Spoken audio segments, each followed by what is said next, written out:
Sorry, we were experiencing some pretty significant technical difficulties with the technological the fiber optic cable got tangled. Where we were at, Esau, clans and kings of Edom. They have a bunch of weird names. They get wives. They die. That's what happens. The clan of Esau.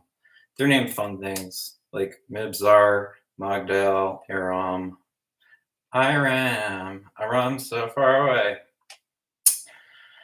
According to their dwelling places in the land of their possession. Okay, chapter 37. Joseph dreams of greatness. This sounds promising. Jacob dwelt in the land of his father's sojournings, the land of Canaan. This is the history of the family of Jacob. Joseph, being 17 years old, was shepherding the flock with his brothers and was a lad with the sons of Bilhah and Zilpah, his father's wives.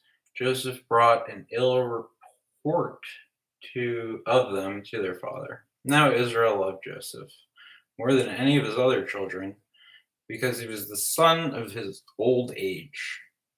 And he made him a long robe with sleeves. So he likes this kid more because he had him when he was the youngest, I think. Anyway, he's getting a robe. It's pretty sweet. When his brothers saw that their father loved him more than all his brothers, they hated him and could not speak peaceably to him. Now Joseph had a dream. I had a dream. When he told it to his brothers, they only hated him more. Okay, so he had a dream. They already hate him because he has a robe and stuff. And then now they hate him more. He said to him, "Hear this dream I've dreamed. Behold, we are binding sheaves in the field. And lo, my sheaf arose and stood upright. And behold, your sheaves gathered around it and bowed down to my sheaf." Sheaf recognized sheaf. Brothers said to him, "Are you indeed reign over us? Are you indeed to reign over us? Or are you indeed to have dominion over us?" I don't know what the difference is between ruling over and having dominion over. I guess they are distinct. Or the Bible is repeating itself as it's wont to do. So they hated him yet more for his dreams and for his words. They hated him because of his dream? Then he dreamed another dream, told it to his brothers. He should stop telling his dreams. And said, "Behold, I've dreamed another dream. And behold, the sun, the moon, and 11 stars were bowing to me."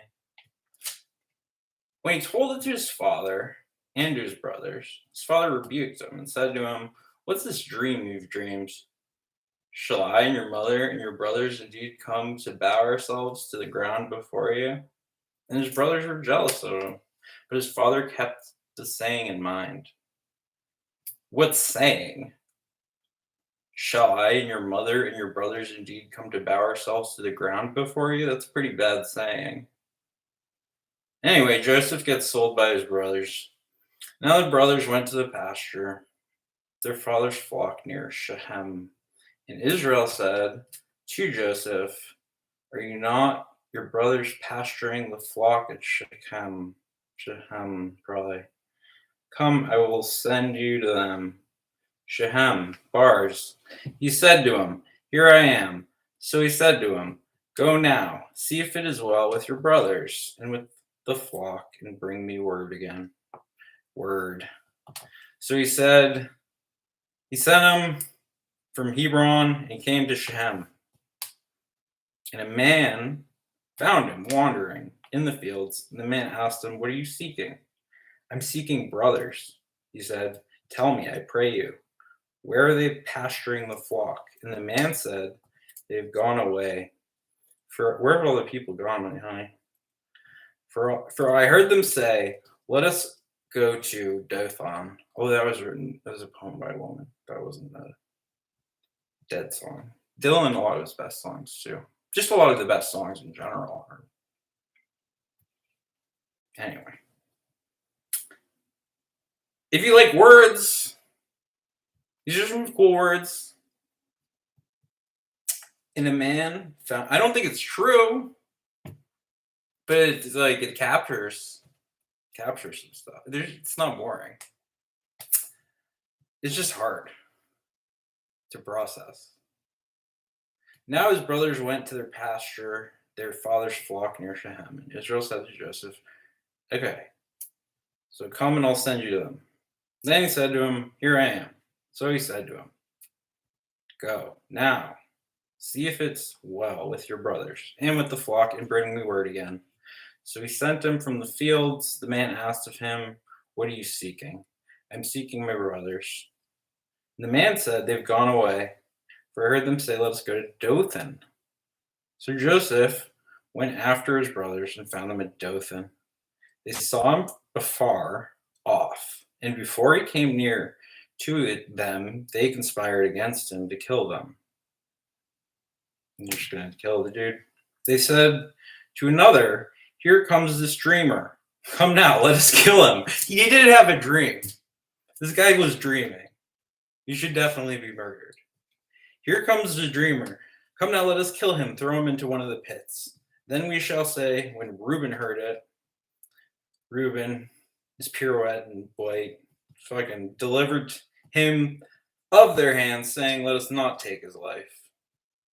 And Reuben said to them, shed no blood, cast him into this pit here in the wilderness, but lay no hand upon him. Then he might rescue him out of their hand to restore him to his father. So when Joseph came to his brothers, they stripped him of his robe, the long robe with the sleeves that he wore, took his robe. Then they cast him into a pit. The pit was empty. There's no water. I mean, they didn't like beat him up or kill him. They wanted to kill him because he had a dream. Then they sat down to eat, and looking up, they saw a caravan of Ishmaelites coming from Gilead with their camels bearing gum, balm, myrrh, on their way to carry it down to Egypt. Then Judah said to his brother, what profit is it if we slay our brother and conceal his blood? Come, let us sell him to the Ishmaelites, and let not our hand be upon him, for he's our brother, our own flesh. They're getting some categorical imperative hints, teases. And his brother needed it, heeded him. His brother was like, yeah, I don't want to die. I want to get sold as a slave, I think. Then the Midianite traders passed by. They drew Joseph up, and he lifted him out of the pit. So he's like, they had him in a timeout. He was having a dream. He's lucky to be alive. Sold him the Ishmaelites for 20 shekels of silver. Then they took Joseph to Egypt. Popping off in Egypt, dude. When Reuben returned to the pit and saw that Joseph was not in the pit, he rent his clothes. He rented the robe. There was robe rental. That was like a thing. You should, here's, have this until sundown and give me a shekel. The lad is gone. When Reuben returned to the pit, and anyway, Joseph's not in the pit. He took his robe. He killed a goat. He liked to kill goats. Dipped the robe in blood. Okay, killed the goat and dipped the robe in goat blood. And they sent the long robe with sleeves and brought it to their father and said, this we have found. See now whether it is your son's robe or not. Like, so they dipped it in goat blood, and they're like, we fucked up. I don't understand what I'm supposed to. What's like the lesson here? He recognized it and said, it's my son's robe. A wild beast had devoured him. Joseph is without doubt torn to pieces. So he does get killed. Then Jacob rent his garments and put a sackcloth on his loins and mourned for his son many days. That was nice. All his sons and daughters rose up to comfort him, but he refused to be comforted and said, no, I shall go down to Sheol to my son, mourning. Thus his father wept for him. Meanwhile, the Midianites sold them Egypt to Pope Potiphar. That's like an inverted potpourri. An officer of the Pharaoh, the captain of the guard. Judah and Tamar, good old Judah. This happened at the time Judah went down from his brothers and turned into a certain Adulamites, whose name was Hirah. There, Judah saw the daughter of a certain Canaanite whose name was Shua. He married her and to her, went into her, just going into people. She conceived and bore a son. He called his name Er. That's kind of, yeah, he is the heir, but it's not H. There's no H yet. Again, she conceived and bore a son, and she called his name Onan. Onan? Maybe it's Onan. Yet again, she bore a son. I met this girl named Nan, and she called his name Shelah. She was in Chezib when she bore him, and Judah took a wife for his heir. For heir, heir is a person, his firstborn, and her name was Chezib when she bore him. And Judah took a wife for Er, his firstborn. His name was Tamar. So he took two wives for Er. But Er, Judah's firstborn, was wicked in the sight of the Lord. The Lord slew him.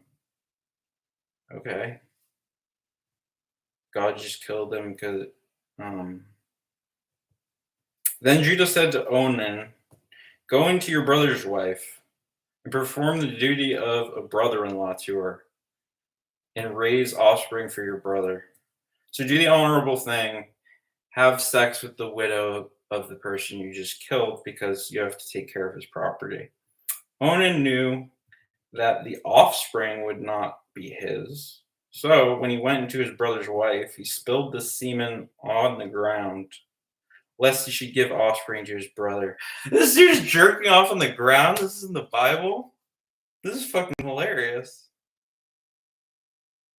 This is 45 pages. I have no idea. Like, this is 1800. I want to see fucking Revelations when it's just like poems about. Oh. Just fucking. Anyway. Judah took for heir. Okay, Judah said to Onan, "Go on your brother's wife, perform the duty, raise the offspring, take care of the kids. What about the children?" Onan knew that the offspring would not be his.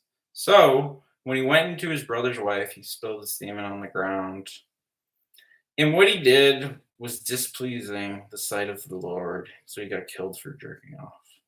Then Judah said to Tamar, his daughter-in-law, "Remain a widow in your father's house till Shalom my son grows up." For he feared that he would die like his brothers. So Tamar went and dwelt in her father's house.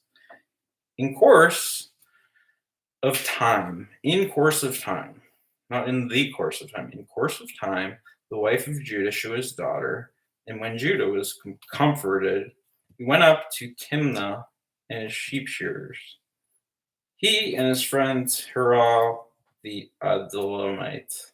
When Tamar was told, "Your father-in-law is going to Timnah to shear his sheep," she put off her widow's garments and put on a veil, wrapping herself up, and sat at the entrance to Eneam, which is on the ground of Timnah. When she saw Shelah was grown up, and she had not been given him in marriage. So when Judah saw her, he thought to her to be a harlot, first harlot, and for she covered her face with a veil. Sketch, harlot. He went over to the roadside and said, come, let me come in to you." That's how a person greeted another person. "Let me come into you. Come, let me come into you." That's literally the exchange. For he did not know what she was, his daughter-in-law. She said, "What will you give me that you may come in me?" She ain't messing with no broke. He answered, "I'll send you a kid from the flock." Was she? I don't even know. I guess kids are like valuable to be a mother. I didn't know kids were like. Anyway, she said, "Will you give me a pledge till you send it?" He said, "What pledge shall give you?" She said, "I guess children and women are both property at this point," is what I'm saying. Like, it's a very strange worldview. She replied, "Your signet and your cord and your staff that is in your hand." So he gave them to her, went into her, got to know her. She conceived.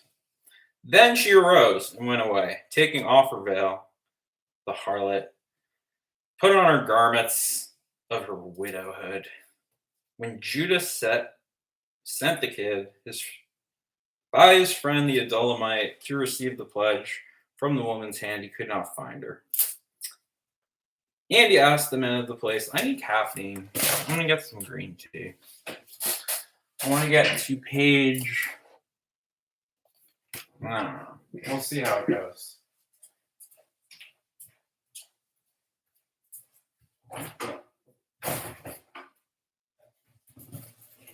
The Ito N ice cream is what I like for the summer months.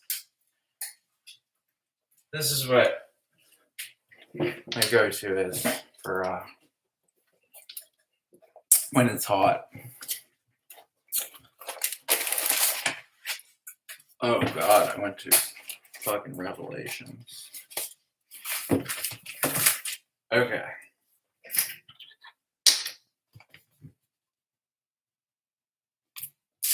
Joseph and Tamar. Joseph dreamed and was tortured and murdered. Pharaoh dreams. The prisoner's dream. Okay. This gets interesting. Judah was told, "Tamar, your daughter-in-law, was the harlot, and moreover, she is with child by harlotry." Bastard. Judah said, "Bring her out and let her be burned," because she was an illegitimate child, so they were going to kill her. As she was being brought out, she sent word to her father-in-law, "By the man to whom these belong, I am with child." She said, "Mark, I pray you." So you're going to burn the kid? "Mark, I pray you, who these are, the signet and the cord and the staff." Then Judah acknowledged them and said, "She's more righteous than I, inasmuch as I did not give her my son Shelah. And he did not lie with her again." Okay. When the time of delivery came, there were twins in her womb. When she was in labor, shall Pisces, one put out a hand, the midwife took and bound on his hand a scarlet thread, saying, "This came out first."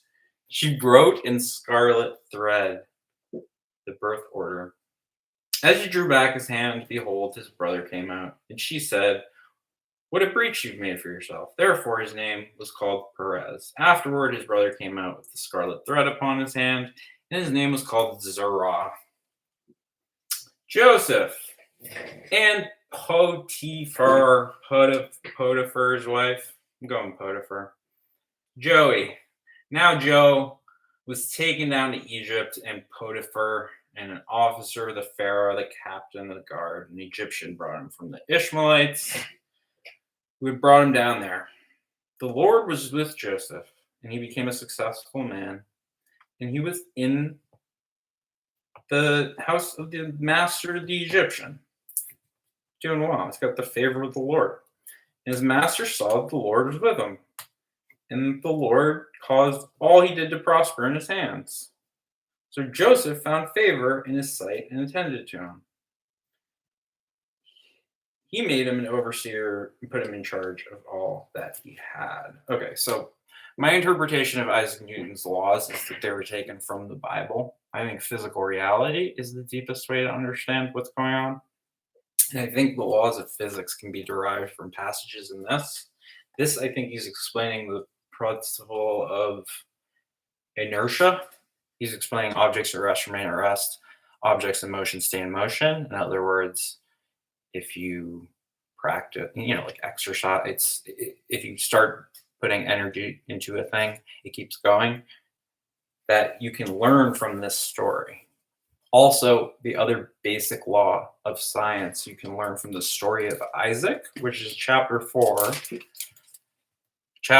Isaac stole from Isaac. The Isaac chapter is about how energy doesn't get created or destroyed, it just gets redistributed. When he was doing these interpretations of these religious myths, this weird autistic guy named Isaac Newton, and figured out the laws of physical matter, he did it by interpreting the meaning of this book. So this book is true in some sense, in that like our deepest sense of truth comes from a person who's obsessed with this book. Scientifically. I mean, if physics isn't the basis of science, I don't know what you would say. Like more complicated versions of physics are the basis of science, I guess. I don't know. I think science is very incomplete and arrogant about its domain. I don't care for psychotherapy in particular. That's why I have to study it, because I want to change what, like, you know, the way people do it. Anyway, by reading the Bible on YouTube, that's the way I'm going to change the world, guys. That's all I can manage. I'm sorry. I have green tea. I can go outside and smoke a cigarette. I can watch Netflix or Hulu or Apple TV. I can listen to music on Spotify. I think it's better to read the Bible than to do those things. I don't think it's good. I think there are better, like, there are certainly things I should be doing other than reading the Bible, but it's kind of a flex that I'm reading the Bible instead of doing stuff on weekends. Because, like, what am I doing on a weekend? Nobody cares. You might as well read the Bible. Then you know what the Bible says. People don't know what's in this shit. I'm shocked every page. Anyway, twins. Carlin had a joke. He said that every twin he's met only has half a personality. When she was in labor, put out her hand, the midwife was bound scarlet thread. All right, Zerah. Joseph and Potiphar's wife. Now we're talking. The Lord blessed the Egyptian house for Joseph's sake. The blessing was the Lord upon all that he had in house and field. So he left all that he had in Joseph's charge. And having him. This should have Vin Diesel in it. If they make a Bible, can we make a Bible movie? That's kind of what I want to do. Is this The New Hope or is this Phantom Menace? The Old Testament. If we're doing Bible, we should do like original series. I feel like we did Phantom Menace. I feel like they're in order for a reason. I feel like this is Phantom Menace. Attack of the Clones is Jesus, and Islam is Return of the Sith. But we need to make the good Star Wars. We haven't made the good one yet. The way you would make a good religion is you would study what's good about it. Or you could use that information and make discoveries in science. Anyway, it's good to read myths. I feel blessed to have a book. I'm grateful to be alive. I'm grateful to have a nice place to live. And I'm just bored of consuming things. So I'm trying to create things. Even if the creation is like observing me consuming things, I still think that the principle they're talking about, like you start to prosper, you prosper more. You start to go negative, you go negative more. The way the Lord favors people. I think there's something to that. I think he likes people who are persistent. Favors them. But he might not exist. This might be a myth that has no bearing on reality. That's what my assumption is. Sort of. The Lord was with Joseph, successful, doing good, fucking balling in Egypt. Joseph found favor in his sight and attended him. He made him overseer of his house and put him in charge of all that he had. From the time that he made him overseer in his house, over the Lord all lit upon that, in house and field. So he left, and he had Joseph's charge, and having him, he had no concern for anything but the food he ate. He's just like, I just need food. I'm chill. This guy gets it, Joseph. Joseph was handsome and good looking. Those are different things, I guess. And he's both. And after a time, his master's wife cast her eyes upon Joseph and said, lie with me. That's how people fucked. They would say, I'm going into you. Or you get tapped on the shoulder and be like, lie with me. Now it's like you fill out a form of like 100 personality test questions and you get like applied through passive aggressive text messages for your fucking entire adult life. And you occasionally stumble upon a real human being that was willing to get a coffee with you. And you pay several hundreds of dollars to corporations in order for them to make a crude facsimile of reality because they've destroyed all the real spontaneous social interaction by making us all slaves to their fucking crack cocaine casino algorithms that keep us glued to screens and more isolated, more intensified, and less connected with one another in physical reality. Joseph and Potiphar's wife, handsome, good looking, said, lie with me. But he refused. Said to his master's wife, lo, having me, my master, has no concern about anything in the house. He's put everything that he has in my hand. He's not greater in this house than I am, nor has he kept back anything from me except yourself, because you're his wife. How then can I do this great wickedness, a sin against God? And although she spoke to Joseph day after day, he wouldn't listen to her. He would not listen to her. To lie, I just like when I read that in my head, I contract it because it's quicker. This is taking way longer than me just shutting up. He wouldn't listen to her. To lie with her or to be with her. By one day, when he went into the house to do his work, none of the men of the house was there in the house. None of the men of the house was there in the house. Nobody's home. She caught him by his garment, saying, lie with me.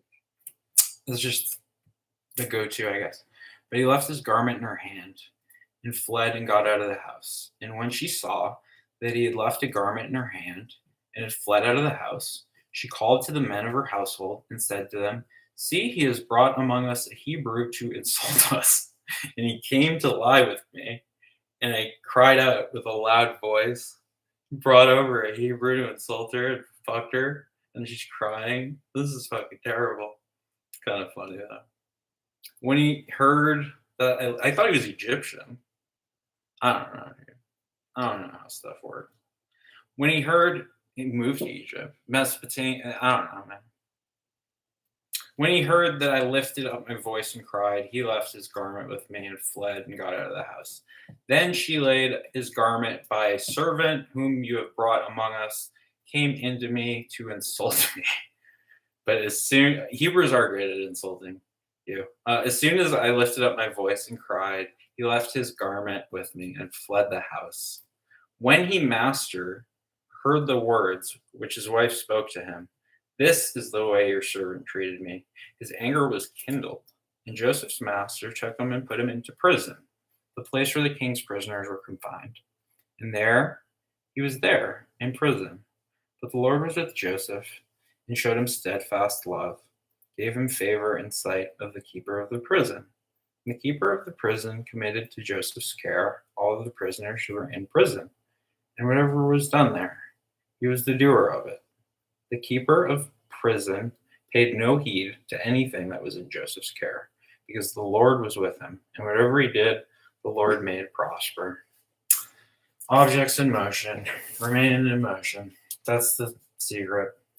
The dream of two prisoners. Sometime after this, the butler and the king of Egypt and his baker offended their lord, the king of Egypt. And Pharaoh was angry with his two officers, chief butler and the chief baker. He put them in custody of his I just love the bakers.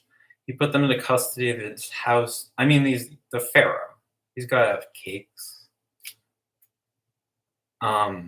He put them in the custody of the house of the captain guard of the guard in the prison where Joseph was confined. The captain of the guard charged Joseph with them, and he waited on them. And they continued for some time in custody. And one night they both dreamed, the butler, the baker, the king of Egypt, who were confined in prison, each his own dream, and each dream with its own meaning. When Joseph came to them in the morning and saw them, they were troubled. So he asked Pharaoh's officers who were with him in custody in his master's house, "Why are your faces downcast today?"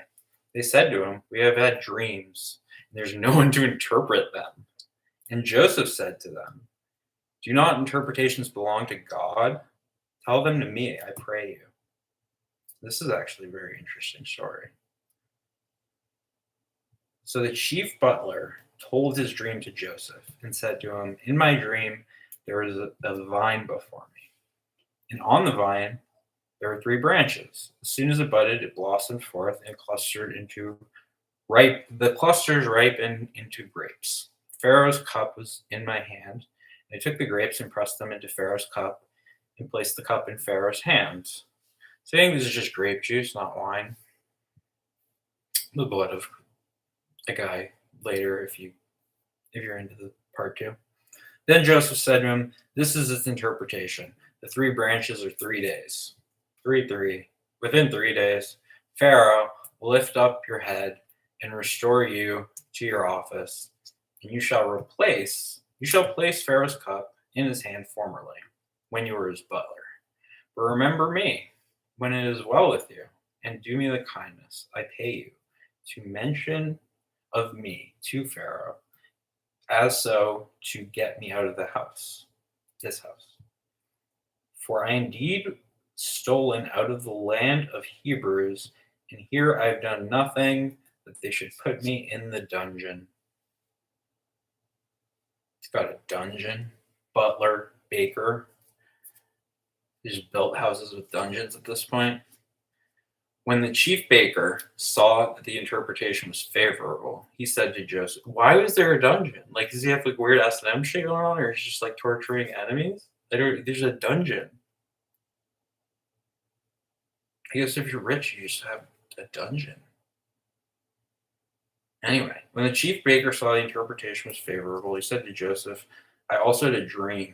There are 3 cake baskets on my bed, and in the uppermost basket there were all sorts of baked food for the Pharaoh. 3 is a magic number. Man and a woman had a little baby. There's 3 in the family. Past and the present and the future. Faith and hope and charity. The heart and the brain and the body. I'll give you 3. But the birds were eating out of it. Okay, so they baked foods for the Pharaoh. The birds were eating out of it. Out of the basket on my head. And Joseph answered, "This is its interpretation. The 3 baskets are 3 days. Within 3 days, the Pharaoh will lift your head from you and hang you on a tree, and the birds and flesh from you." Okay. Pharaoh, I don't get, because he had baskets on his head. On the 3rd day, which was Pharaoh's birthday, he made a feast for all his servants and lifted up the head of the chief butler and made the head of the chief butler among his servants. He restored the chief butler to his butlership,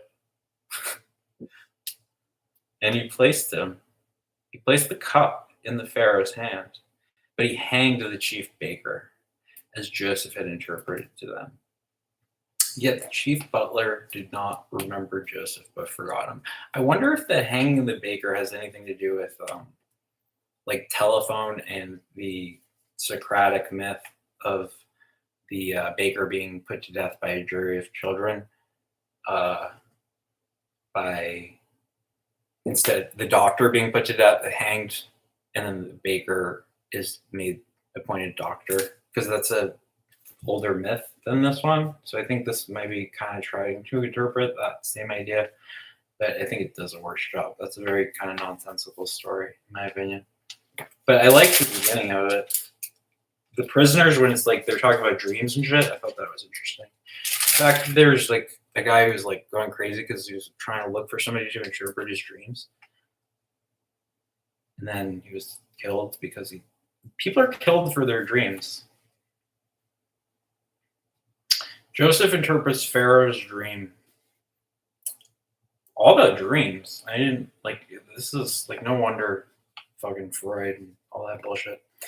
After 2 whole years, Pharaoh dreamed that yeah, I know young. I know you like young better than Freud. You're cool. And he was standing by the Nile, and behold, there came up out of the Nile 7 cows, sleek and fat, and they were fed in the reed grass. Sleek and fat. So these are like in shape, but like, kind of thick with like 2 C's. And behold, 7 other cows, gaunt and thin, came up out of the Nile after them and stood by the other cows on the bank of the Nile. And the gaunt and thin cows ate up the 7 sleek and fat cows. The skinny cows ate the fat cows. This is mad cow disease, I'm pretty sure. In Genesis. As Pharaoh awoke, and he fell asleep and dreamed a second time. And behold, 7 ears of grain, plump and good, were growing on one stalk. And behold, after them sprouted 7 ears, thin and blighted by east wind. And the thin ears swallow up the 7 plump and full ears. And Pharaoh awoke, and behold, it was a dream. Pharaoh. So in the morning, his spirit was troubled, and he sent and called for the magicians of Egypt. So it's just an acknowledged profession. And all its wise men. And Pharaoh told them his dream, but there was none who could interpret it to Pharaoh. Then chief butler said to Pharaoh, I remember my faults today. When Pharaoh was angry with his servants and put me and the chief baker in custody of house, the captain of guard, he likes this guy most big and delicious, fucking unleavened, fucking whatever. We dreamed on the same night, he and I, each having a dream without its own meaning. A young Hebrew was there with us, a servant of the captain of the guard. When we told him, he interpreted our dreams to us, giving us an interpretation to each man according to his dream. And as he interpreted us, so it came to pass. I was restored to my office, and the baker was hanged. He killed the baker and the fucking everybody gets hanged in this. Then Pharaoh sent and called to Joseph. This is like a Korean movie or something where it's like every character just dies and like doesn't have real story arcs. Then Pharaoh sent and called Joseph, and they brought him hastily out of the dungeon. When he shaved himself and changed his clothes, he came in before Pharaoh. And Pharaoh said to Joseph, I've had a dream, and there is no one who can interpret it. And I've heard it said of you that when you dream, you can interpret it. Joseph answered Pharaoh, it's not in me. God will give Pharaoh a favorable answer. Then Pharaoh said to Joseph, behold, in my dream I was standing on the banks of the Nile, and 7 cows, fat and sleek, came up out of the Nile and fed on the reed grass. 7 other cows came up after them, very poor and gaunt and thin. Okay, yeah, I already read this. The thin cows eat the thick cows. I have brain damage. I literally forget where I am in the paragraph. Then I awoke. I also saw in my dream 7 ears growing on one stalk, full and good, and 7 ears watered thin and blighted by the east wind, sprouted after them. And the thin ears swallowed up the 7 good ears. And it was told to the magicians, but there is no one who could explain it to me. Then Joseph said to Pharaoh, the dream of Pharaoh is one. God has revealed to Pharaoh what he's about to do to you. 7 cows are 7 years, and 7 good ears are 7 years. 7 good ears. 7s and 3s, and fucking 5s. 7, 3, 7. 8, 6, 7, 5, 3, 0, 9. 7 lean and gaunt cows came up after them. Are 7 years, the 7 empty blighted by the east, who are also 7 years of famine. It is I told Pharaoh. It is as I told Pharaoh. God has shown Pharaoh, sorry, Joseph, it's as you told Pharaoh. God has shown Pharaoh what he's about to do. There will come 7 years, shocker, of great plenty throughout the land of Egypt. But after them will arise 7 years of famine, and all the plenty for will be forgotten in the land of Egypt. The famine will consume the land. The plenty will be unknown in the land by reason of that the famine which will follow, for it will be very grievous, general grievous. And the doubling, he's in the second one. The doubling of Pharaoh's dreams means that the thing is fixed by God, and God will shortly bring it to him to pass. God will shortly bring it to pass. God's going to make moves for Pharaoh, and therefore let Pharaoh select a man discreet and wise and send him over the land of Egypt. Let Pharaoh proceed to appoint overseers over the land and take the fifth part of the produce, like 1/5, I think, the fifth part of the produce of the land of Egypt during 7 plenteous years. Plenteous. Got to start dropping that in regular conversations. It's like a word of the day calendar word. And let them gather all the food of these good years that are coming, and lay up grain under the authority of Pharaoh for food in the cities. Let them keep it. That food shall be a reserve for the land against 7 years of famine, which are to befall the land of Egypt. So the land may not perish through famine. Okay, so God's hooking Pharaoh up with 7 years of food. Pharaoh and Joseph's rise. The proposal seemed good to Pharaoh and to all his servants. And Pharaoh said to his servants, "Can we find a man as this, in whom is the Spirit of God?" So Pharaoh said to Joseph, "Since God has shown you all this, there is none so discreet and wise as you are.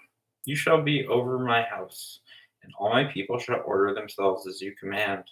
Only as regards to the throne will I be greater than you. Only as regards the throne will I be greater than you." And Pharaoh said to Joseph, so he's like, "I'm going to be more important than you, but other than that, you're game recognized game."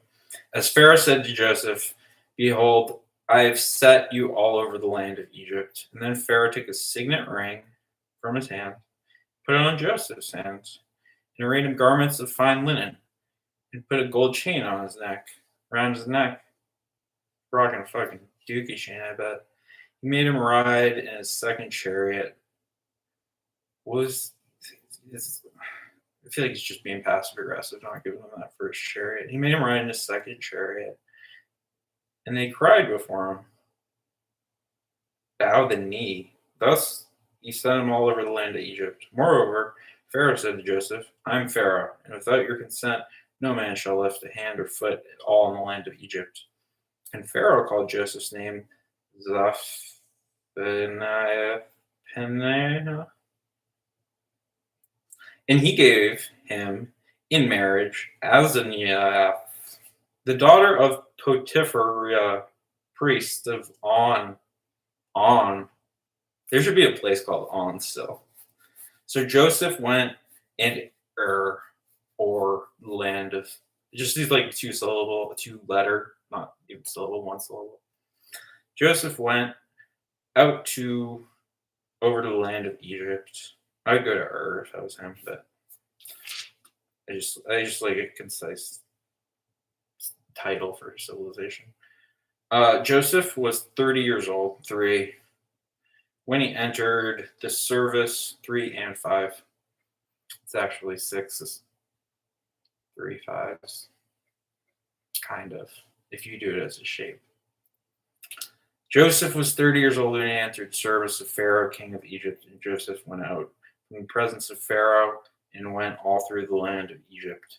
During the 7 plenteous years, the earth brought forth abundantly, and he gathered up all the food of the 7 years when there was plenty in the land of Egypt. Stored the food in the city. He stored the food in all the cities. He stored up in every city. It says that. I didn't repeat that. From the fields around it. Okay. Giving him food. There's going to be famine. They're going to need food. Joseph stored up the grain in great abundance. like the sand of the sea, until he ceased to measure it, for it could not be measured. This dude is a fucking hoarder. Before the year of famine came, Joseph had two sons, whom Asenath, the daughter of Potiphar, priest of On, bore to him. Joseph called the name of his firstborn Manasseh. For, he said, God made me forget all my hardship and all my father's house. The name of the second he called Ephraim. It's kind of cute. Ephraim. For God made me fruitful in the land of my affliction. The 7 years of plenty that prevailed in the land of Egypt came to an end, and the 7 years of famine began to come. And Joseph, as Joseph said, there was famine in all the lands, but in all the land of Egypt there was bread. When all the land of Egypt was famished, the people cried to the Pharaoh for bread. And Pharaoh said to all the Egyptians, go to Joseph. He's just passing the buck here, the Pharaoh. Go to Joseph. What he says to you, do. Just, like, you're the Pharaoh. You claim to be God. You're just fucking some bullshit, Pharaoh. Go to Joseph. All right, Joseph. So when the famine spread all over, Joseph opened up all the storehouses and sold it to the Egyptians, for the famine was severe in the land of Egypt. Moreover, all the earth came to Egypt, Joseph, to buy grain, but the famine was severe over all the earth. Okay. Joseph's brother goes to Egypt. When Jacob learned that there was grain in Egypt, he said to his sons, why do you look at one another? And he said, behold, I've heard that there is grain in Egypt. Go down and buy grain for us there, that we may live and not die. It's a good reason to get grain. You're going to die in the famine. So 10 of Joseph's brothers, 10 of them. Joey's fucking rolling deep.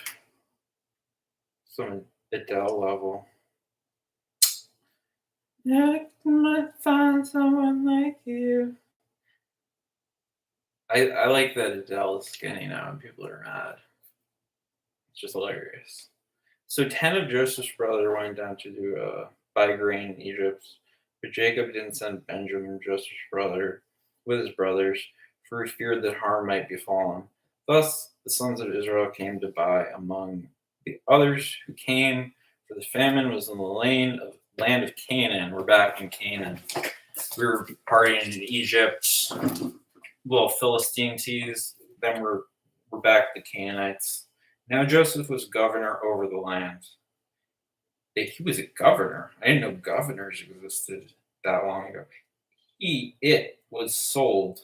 I mean, there's a pharaoh. This is all Egyptian stuff, probably. I think. I mean, literally, it's about Egypt.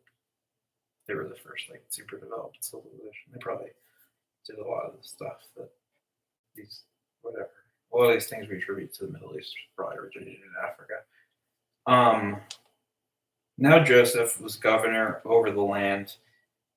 It was sold to all the people of the land. And Joseph's brothers came and bowed themselves before him, with their faces to the ground.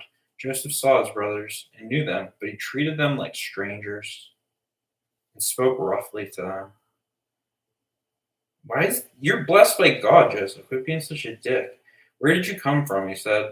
They said, from the land of Canaan to buy food. Everybody knows Egypt's got those crops, those fucking stalks of grain.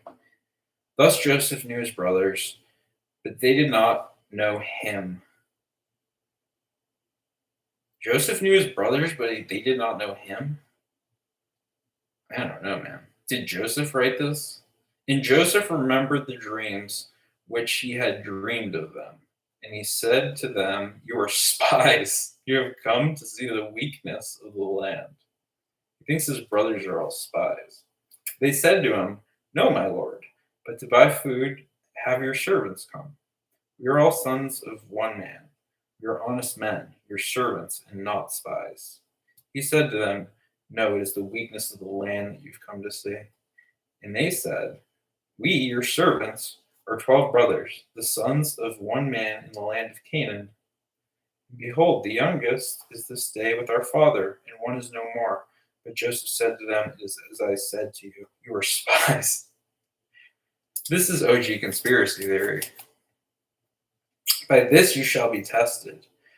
By the life of Pharaoh, you shall not go from this place unless your youngest brother comes here.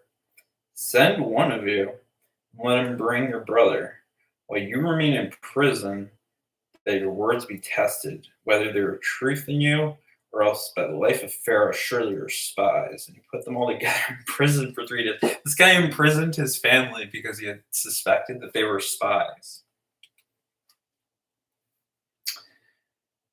I wouldn't have gone to Egypt, dude. I should have gone to Ur. That's what I'm saying. On the third day, Joseph said to them, do this, and I will live, for I fear God. Third day. Always coming up with stuff on the third one. If you are honest men, let one of your brothers remain confined in your prison, and let the rest go and carry grain for the famine of your households.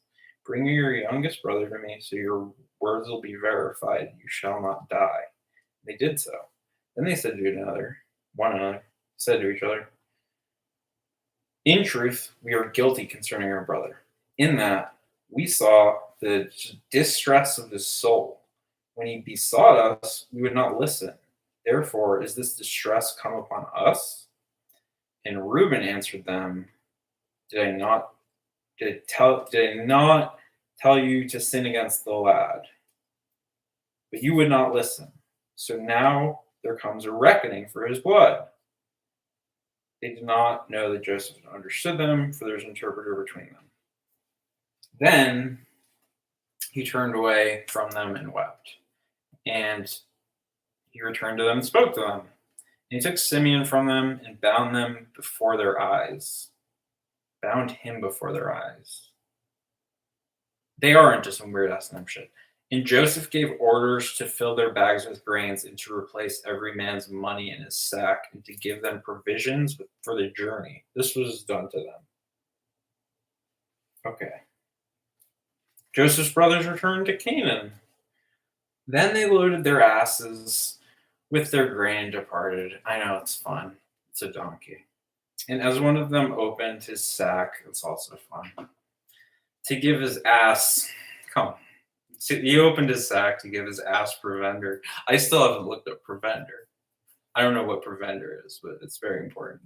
At the lodging place, he saw his money in the mouth of his sack.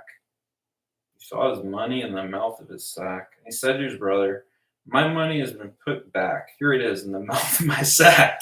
Bars. At this, their hearts failed them, and they turned trembling to one another, saying, what is this God has done to us? When they came to Jacob, their father, in the land of Canaan, they told him that all had befallen them, saying, the man, the Lord of the land, spoke roughly to us, and took us to be spies of the land. But we said, we are honest men, we are not spies.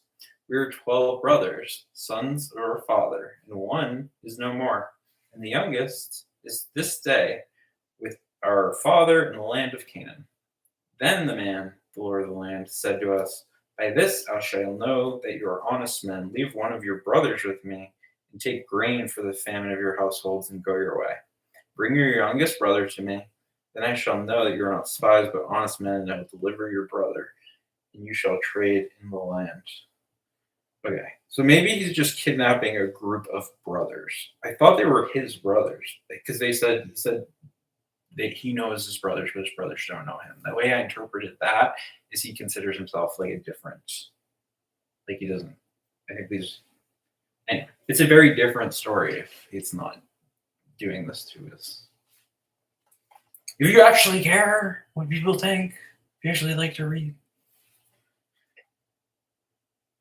As they emptied their sacks, behold, every man's bundle was in his sack. And when they and their fathers saw bundles of money, they were dismayed. Okay, so the Lord of the land spoke roughly. We said to him, we're honest men. He demanded that the youngest come to prove that they're not spies. They emptied their sack, and everybody had the same amount of money that he gave them, I guess. They were dismayed. And Jacob, their father, said to them, you have bereaved me of my children. Joseph is no more, and Simeon is no more. And now you would take Benjamin. All this has come upon me. Then Reuben said to his father, slay my 2 sons if I do not bring him back to you. Put him in my hands, and I will bring him back to you. But he said, my son shall not go down with you, for his brother is dead, and he is left. He is only left. He only is left. It's technically how it's written. That's the last way I would write that. If harm should befall him on the journey that you are to make, you would bring down my gray hairs with sorrow to Sheol. Chapter 43. Brothers bring in Benjamin. This is breaking Benjamin. Now the famine was severe in the land. And when they had eaten the grains which they had brought to Egypt, the father said to them, go again, buy us a little food. But Judah said to him, the man solemnly warned us, saying, you shall not see my face. Unless, Judah said to him, the man solemnly warned us. Go again, buy us a little food. But Judah said to him, the man solemnly warned us, saying, you shall not see my face unless your brother is with you. If you will send your brother with us, we will go down and buy your food. But if you will not send him, we will go down, for the man said to us, you shall not see my face unless your brother is with you. Israel said, why do you treat me so ill as to tell the man that you had another brother? They replied, the man questioned us carefully, ourselves and our kindred, saying, is your father still alive? Have you another brother? What we told him was in answer to these questions. Could we, in any way, know that he would bring your brother down? As Judah said to Israel, his father, send the lad with me, and we will arise and go, that we may not die, both we and you, and also our little ones. I will be shorty for him. I will be shorty for him. Shorty, not like short. I will be a sense of safety, I think, is how I interpret that. Of my hand you shall require him. If I don't bring him back, do not bring him back to you and set him before you, and let me blame forever. For if we had not delayed, we would have returned twice. Then their father Israel said to them, it must be so. Do this. Take some of the choice fruits of the lands in your bag, carry down to the man a present, a little balm and a little honey, gum, myrrh, pistachio nuts, and almonds. Sounds delicious. Take double the money with you. Carry back with you the money that was returned to the mouth of your sacks. Perhaps it was an oversight. Take also your brother, and arise, go back to the man. May God Almighty grant mercy before the man, that he may send your other brother back in Benjamin. I'm bereaved of my children, I'm bereaved.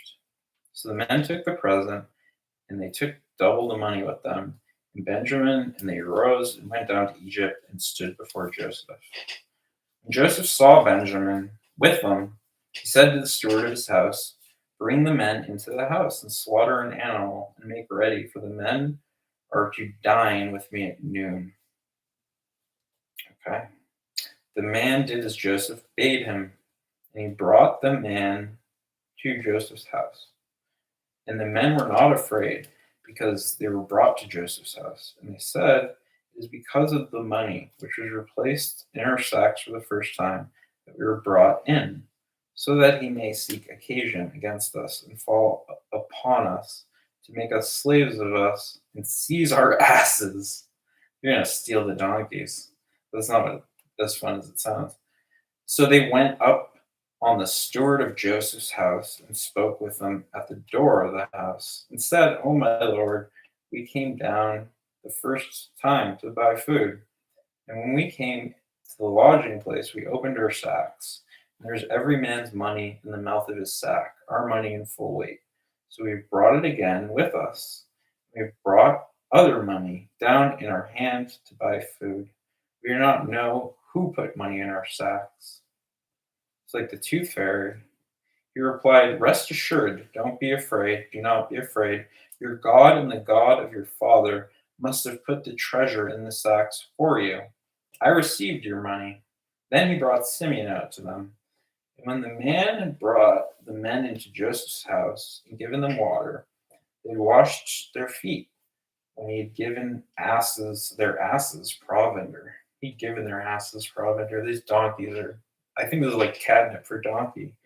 They ready the present for Joseph's coming at noon. For when they heard that they should eat bread there. When Joseph came home, they brought him into the house, the present which they had with them, and bowed down to him on the ground. They bowed down to him and gave him a present. And he inquired about the welfare and said, "Is this your father, the old man of whom you spoke? Is he still alive?" He said, "Your servant, our father, is well. He's still alive." And they bowed their heads and made obeisance, Obeisance, obeisance. I have things to look up. Then Joseph made haste, for his heart yearned for his brother, and he sought a place to weep. Crying again. Just fucking cry, baby Joseph. God favors you. Get over it. And he entered his chamber and wept there. Then he washed his face and came out, and controlling himself, he said, "Let food be served."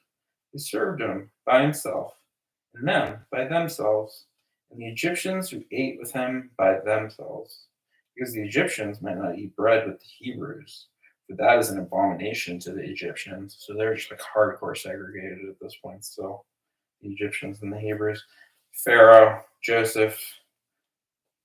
This is foreboding. They sat before him. I don't like this Pharaoh guy. I'm more on the side of the people that do the right thing that God says than the pharaohs. They sat before him, the firstborn according to his birthright, and the youngest according to his youth. I think that's the most fun way to like interpret, is to like pretend to believe, you know. Like if I read it out loud, I have a completely different understanding of it than I think I'm just like audibly like wired to be super audible. Like I have to hear it to understand it. So I have to say it to hear it. Or you can go to church, which I do sometimes. Anyway, let food be served. They served him by himself, and them by themselves, and the Egyptians who ate with him by themselves, because the Egyptians might not eat bread with the Hebrews, for that's an abomination to the Egyptians. They sat before him, the firstborn according to his birthright, and the youngest according to his youth, and the men looked at one another in amazement. Amazing. Portions were taken to them from Joseph's table, and Benjamin's portion was 5 times as much as any of theirs. It's a greedy move, Ben. So they drank and were merry with him. Chapter 44. Joseph detains Benjamin. We got spies. They're detaining people. This is old stuff. Then he commanded the steward of his house, "Fill the men's sacks with food, as much as they can carry, and put each man's money in the mouth of his sack." That's right where you put it. And he put my cup, the silver cup, in the mouth of the sack of the youngest with his money for the grain, as did Joseph told him. He did as Joseph told him. Joseph is fucking. Anyway, as soon as the morning was light, the men were sent away with their asses. When they had gone a short distance from the city, Joseph said to his steward, "Up, follow me after the men. When you overtake them, say to them, 'Why have you returned evil for good? Why have you stolen my silver cup? It's not from this that my Lord drinks, but by this that he divines. You have not done wrong in so doing.' When he overtook them, he spoke them these words. They said to him, 'Why does my Lord speak such words as these? Far be it from your servants that they should do such a thing. Behold, the money with which in the mouth of our sacks. Behold the money which we found in the mouth of our sacks.'" They don't know where this money came from. They just got sacks full of like random presents. Uh, we brought back to you from the land of Canaan. How should we steal silver or gold from your Lord's house? Yeah, how are we going to steal your silver and gold? Let me know. He said, let it be as you say. He with whom it is found shall be my slave, and the rest of you shall be blameless. Okay, so who gets to be who's going to be the slave? The person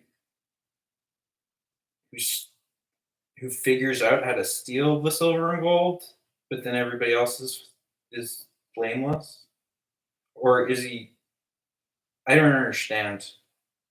Joseph, uh, you're a very confusing character to me. Let it be as you say, and he with whom the rest are blameless. Okay, so whoever figures it out gets all the blame, and everybody else is fine. Then every man quickly lowered his sack to the ground, and every man opened his sack. And he searched, beginning with the eldest and ending with the youngest. And the cup was found in Benjamin's sack. Then they rent their clothes, and every man loaded his ass, and they returned to the city. When Judah, his brothers, came to Joseph's house, he was still there. They fell before him to the ground. And Joseph said to them, what deed is this that you have done? Do you not know that such a man as I can indeed divine? I think he means divine, like as in make. Uh, and Judah said, what shall we say to my Lord? What shall we speak? Maybe it means divine. I don't know. Or how can we clear ourselves? God has found out the guilt of your servants. Behold, we are my Lord's slaves, both we and he also, in whose hand the cup has been found. But he said, far be it from me that I should do so. Only the man in whose hand the cup was found shall be my slave. But as for you, go in peace to your father. So whoever has the cup, oh, they stole. Okay, this is a weird. I would have. Anyway, Judah pleads for Benjamin's release. Judah went up to him. He said, oh, my Lord, let your servant, I pray you, speak a word in my Lord's ear. Let not your anger burn against your servant, for you are like a Pharaoh himself. The diss. My Lord asked his servants, saying, have you a father or a brother? And we said to my Lord, we have a father, an old man, and a young brother, a child of his old age, and his brother is dead, and he alone is left of his mother's children, and his father loves him. Then you said to your servants, bring him down to me, that I may set my eyes upon him. We said to my Lord, the lad cannot leave his father, for if he should leave his father would die.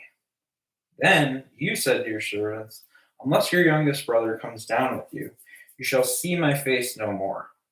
When we went back to your servant, my father, we told him the words of my Lord. When our father said, go again, buy us a little food, we said, we cannot go down.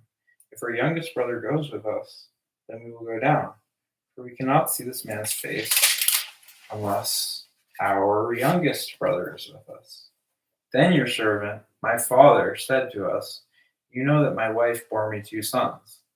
One left me, and I said, surely he had been torn to pieces, and I've never seen him since. If you take this one also, and harm befalls him, you will bring down my gray hairs in sorrow to Sheol. Now, therefore, when I come to your servant, my father, the lad is not with us. Then, as his life bound in the lad's life, when he sees the lad is not with us, he will die. Okay. I want to understand what that is. Now, therefore, when I come into your servant, my father, and the lad's not with us, and his life is bound up in the lad's life, when he sees the lad's not with us, he will die. The father will die if the kid's not there, I think. And your servants will bring down the gray hairs of your servant, our father, with sorrow to Sheol. For your servant became surety for the lad of my father, saying, if I do not bring him back to you, then I shall bear the blame in the sight of my father all my life. Now therefore let your servant, I pray you. Remain instead of a lad as a slave, my lord. Okay, so I think instead of killing him, make him a slave. Uh, Let the lad go back with his brothers. Or yeah, make him free. That would be nice. For how can I go back to my father if the lad's not with me? I fear to see the evil that would come upon my father. Joseph reveals himself to his brother. Is he like an exhibitionist? Joseph couldn't control himself before all those could not control himself. Before all those who stood by him, he cried, "How fast do you want me?" So, like, I can do it fast, but I feel like I retain less of it. But I would read this like it wouldn't. I figured it's recording, so it should read it slow enough to like where it's like somewhat intelligible. Uh, Make everyone go out from me. So no one stayed with him. And Joseph made himself known to his brothers. He wept aloud, so the Egyptians heard it, and the household of the Pharaoh heard it. And Joseph said to his brother, "I'm Joseph. Is my father still alive?" But his brothers could not answer him, for they were dismayed at his presence. So Joseph said to his brother, "Come near me, I pray you." And they came near. And he said, "I'm your brother Joseph, whom you sold into Egypt. And now cannot be dismissed. Now do not be distressed or angry with yourselves because you sold me here. For God sent me before you to preserve life. For famine has been in the land these last 2 years, and yet there are 5 years in which 5 years stuck on my. What a surprise. I remember you in an ice cream parlor drinking milkshakes cold and long. I don't think you knew you were in this song. 5 years in which there are neither plowing nor harvests. So you're just gonna make it a famine, I guess. God sent me before you to preserve you a remnant on earth and to keep alive for many survivors. For you many survivors. They're not gonna kill everybody with the famine, I think. So it was not you who sent me here, but God. And he made me a father to Pharaoh, and the Lord and all his house and ruler over the land of Egypt. Make haste and go up to my father, and say to him, Thus says your son Joseph, God has made me Lord of all Egypt. Come down to me, and do not tarry. You shall dwell in the land of Goshen. You shall be near me, you and your children's children, your flocks, your herds, and all that you have. And there I will provide you, for yet there are 5 years of famine to come, lest you and your household and all that you have come and all that you have come to poverty. And now in your eyes, see, and the eyes of my brother Benjamin see, that it is my mouth that speaks to you. You must tell my father all the splendor of Egypt and of all that you've seen. Make haste and bring my father down here. Then he fell upon his brother Benjamin's neck and wept, and Benjamin wept upon his neck. There's a lot of men crying, like having really like physical displays of emotion in this book. And he kissed all his brothers and went upon them, and after that his brothers talked with him. When the report was heard in Pharaoh's house, Joseph's brothers had come. It pleased Pharaoh and his servants well. And Pharaoh said to Joseph, Say to your brother, do this, load your beasts and go back into the land of Canaan. Take your father and your household and come to me. I will give you the best of the land of Egypt. You shall eat all the fat of the land. Shout prodigy, and command them, both prodigies, not deep one especially. The fat of the land is a reference to Smack My Bishop.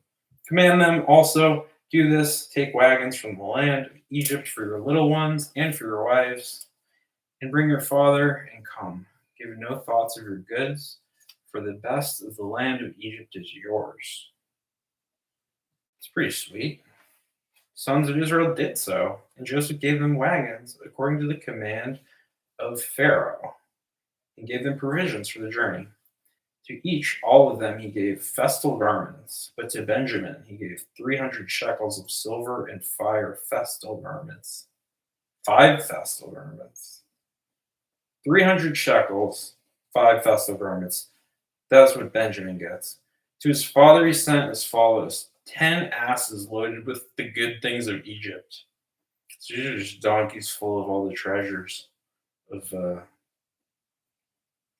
I don't know, provender. Telling a provender in there probably.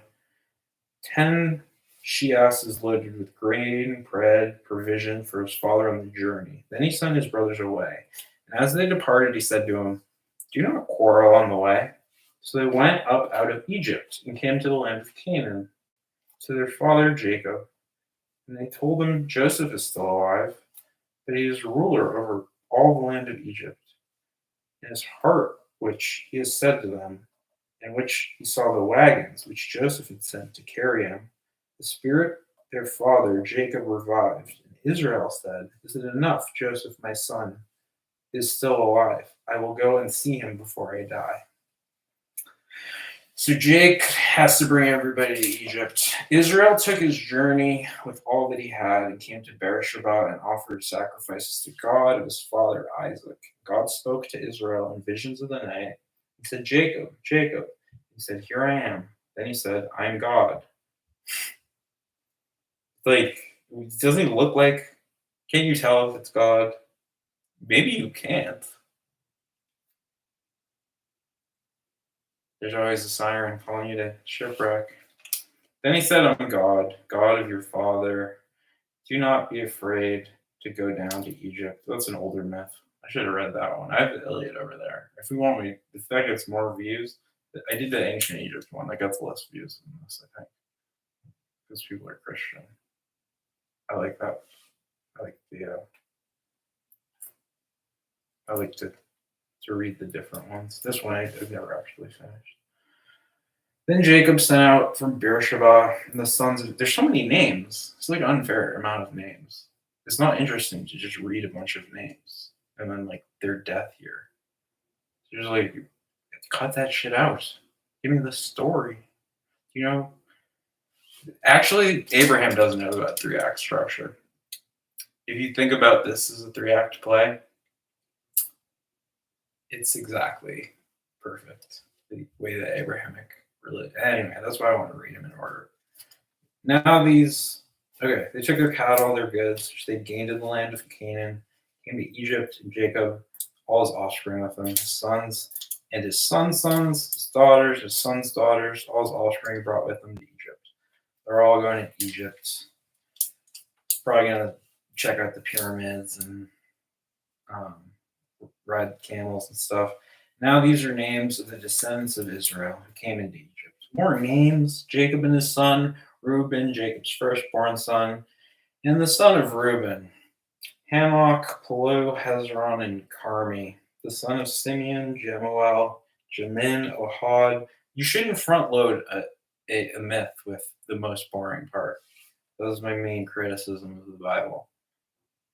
Other than the, millions of people that died. The sons of Simeon, Jemuel, Jamin, Ohad, Joshin, Zohar, Shahul, the son of the Canaanitish women, the son of Levi, Gershon, Kohath, Merari, the sons of Judah, Er, Onan, Shelah, Perez, Zerah, but Er and Onan died in the land of Canaan. And the sons of Perez were Hezron and Hamul. The sons of Ishtar, Tola, Puva, Ayod, and Shimron. The sons of Zebulun, Sered, Elon, and Jaleel. These are the sons of Leah, whom she bore Jacob in Paddan Aram. Leah was the less attractive sister to Rachel, who Jacob impregnated along with the maid, together with his daughter Dinah. Altogether, his sons and daughters numbered 33, 2 3s. The sons of Gad, sorry, my vowels, Freudian. Ziphion, Hagi, Shuni, Ezbon, Ero, Aradi, and Areli. Son of Asher, Imnah, Ishva, Ishvi, Beriah, with Sarah, their sister. I thought she was I guess Sarah's a different person. This is Sarah. The sons of Beriah, Heber and Malshiel. I like Malshiel. These are the sons of Zilpah, whom Laban gave to Leah his daughter, and these she bore to Jacob, 16 persons. 16. I'm surprised it's not. Well, there have to be 2 and 2. I would make that 7, probably. The sons of Rachel, Jacob's wife, Joseph and Benjamin, and to Joseph in the land of Egypt were born Manasseh and Ephraim, whom Azaniah, the daughter of Potiphar, and the priest of On, bore to him. And the sons of Benjamin, Bela Fleck, dude, Betcher, and Ashbel. This is starting to sound like frat boy nicknames. Jerah, Naamani, Ehi, Rosh, Muppim. We should bring back Muppim and Huppim. There's a Muppim and a Huppim. Muppim. That was a person's name. And Ard. These are the sons of Rachel, who were born to Jacob. 14 persons in all. I guess when you have 14, you're just like, yeah, Ard. The sons of Dan, Hushim. The sons of only Hushim. Dan's not that prolific at sexual reproduction. The sons of Naphtali, Jalzel, Guni, Jezer, Shillem. These are the sons of Bilal. Bilah. I knew a person named Bilal, but this is Bilah, whom Laban gave to Rachel his daughter. These she bore to Jacob, 7 persons in all. All the persons belonging to Jacob came into Egypt were his own offspring, not including Jacob's sons' wives, were 66 persons in all. And the sons of Joseph who were born to him in Egypt were 2. And all the persons, house of Jacob, that came into Egypt were 70. Okay. So we had 33, 66, 70, 770, 7 10 sevens. They like to use 3, 5, 10, and unit of 10. 1 in 10,000 that comes for the show. Only 1 in 10,000 that comes from the show. Comes for the show. Only 1 in 10,000.